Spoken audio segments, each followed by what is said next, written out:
Happy day, students. Welcome to San Academy Pallikaranai, Chapter 15 Improvement in Food Resources, Part 4. And in this session, we are going to discuss about crop production management. As we all know, India is a country which exclusively depends upon agriculture. Like many other agricultural based countries, India also has farming ranging from a small to very large farms, and different farmers will be having access to more or less farm and access to more or less information related to information and technology which are related to agricultural practices. To be more precise, it is the financial background or the money that decides or allows the farmer to decide what type of cropping pattern he or she can choose and what type of agricultural technologies he can implement in his field. Hence, the input of the farmer is directly related to the crop production yield from the field. That is, if a farmer is capable of high purchase capacity, then he can get a high yield from the crop production. And hence, the crop production efficiency can be classified into no cost production, low cost production, or a high cost production, where no cost production is with a less input the farmer can get more yield, whereas low cost is again similar to no cost, with minimal input the farmer can get more yield, whereas high cost production is the farmer has to invest a lot in order to get high yield from his field.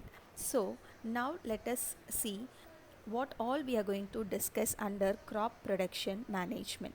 Under crop production management, we will be discussing in detail about nutrient management, irrigation, and cropping management or cropping patterns. So first let us discuss about nutrient management. As we human require nutrients in order to grow healthy and to stay healthy and for our well-being. Similarly, plants also require nutrients for their proper growth and well-being, and these nutrients which are required by the plants are mainly supplied by air, water, and the soil in which they are growing or on which their growth is dependent. So from air your plant gets oxygen and carbon dioxide, and water is supplying hydrogen to the plants, whereas the minerals are being supplied from the soil or by the soil. And among the minerals that are being supplied, 6 of the minerals are utilized by the plants to a maximum level, and they are called as macronutrients, whereas the remaining minerals are used only in a minimal level and they are called as micronutrients. So the macronutrients are mainly nitrogen, potassium, phosphorus, calcium, magnesium, and sulfur.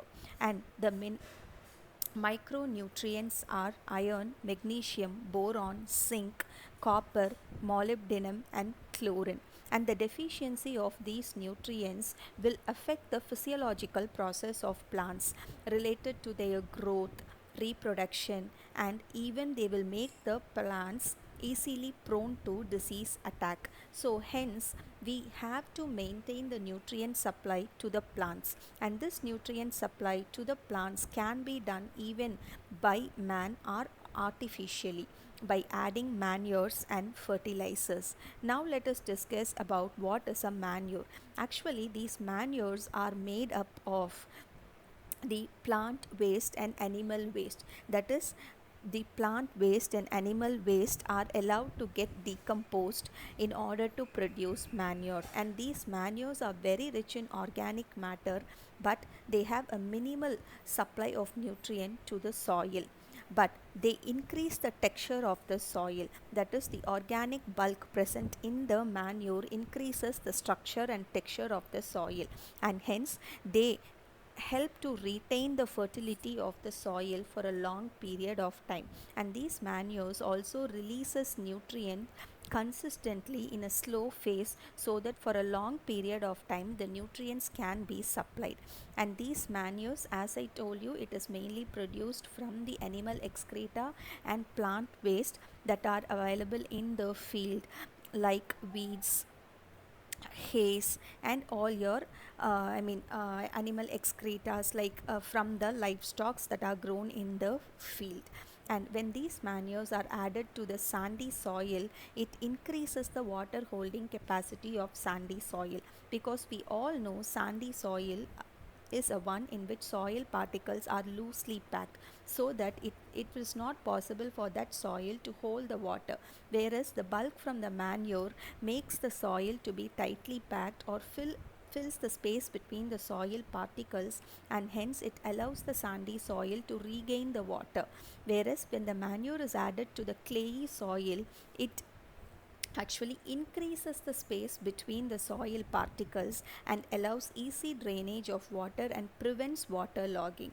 And this addition of manure to the soil also helps us in protecting the environment, because when we add fertilizers, it causes water and soil pollution, whereas these manures do not cause any harm to the soil, and it also helps in replenishing the soil fertility.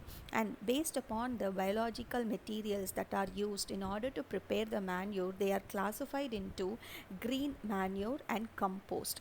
Generally, compost are prepared by where the animal waste and plant waste are decomposed by the microorganisms.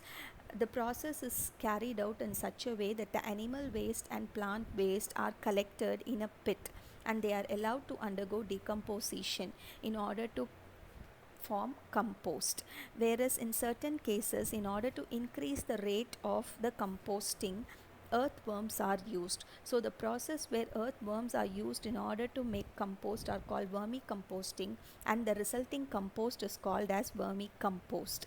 Green manure is a one where before sowing the crop plants, certain other plants like guar and hemp are sown and grown on the field, and then they are mulched, that is, they are plowed into the field, so that these green plants will enrich the soil with phosphorus and nitrogen nutrient. Coming to the second artificial method of supplying nutrient to the soil is fertilizers, and these fertilizers are exclusively made up of chemicals by man, and they are rich in minerals, and that too they are rich in nitrogen, potassium, and phosphorus.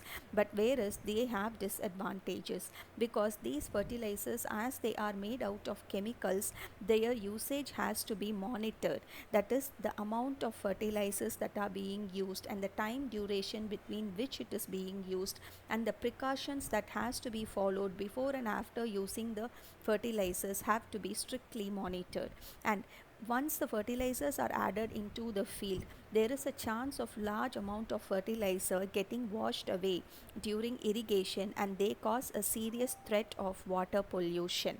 And hence, comparing the usage of fertilizer and manure, it is always good to prefer manures which are naturally obtained from the uh, biological waste products. And this manure is also a method of recycling the biological waste.